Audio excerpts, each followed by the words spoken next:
Hello, hello. Kagabi nga niyan, ako ay sinapian ng kasipagan. Opo, ako ay naglaban na nga at mahaba pa naman ng oras at maaga pa nga naman ng mga oras na niyan.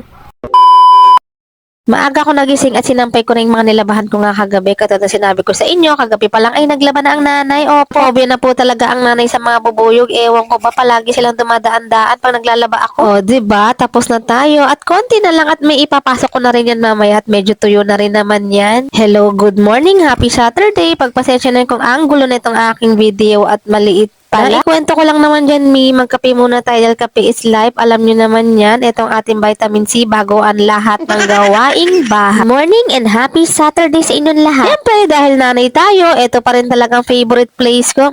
Sorry. Paulit-ulit lang pong ating mga ginagawa sa mga stay-at-home nanay. Thank you po sa nakaka-appreciate sa mga nanonood ko rin na katulad na nanay na nasa bahay lang. Patuloy lang po tayo lumaban. At pagkatapos na ubusan na nga kami ng tubig kagabi, ayan, malapit lang naman ang bilihan dito lang sa tabi ng bahay namin. Mating na nga siya mga mi. Ganito ko lang naman siyang buhatin dahil wala din naman akong choice.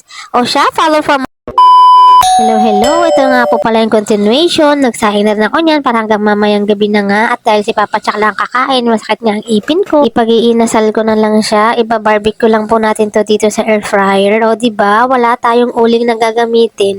Less oil pa. Siya lang kakain nito mga mi kasi nga biglang na magaing aking wisdom tooth na naman mga mi. Kaya ito, iniinda na naman ng nanay nyo.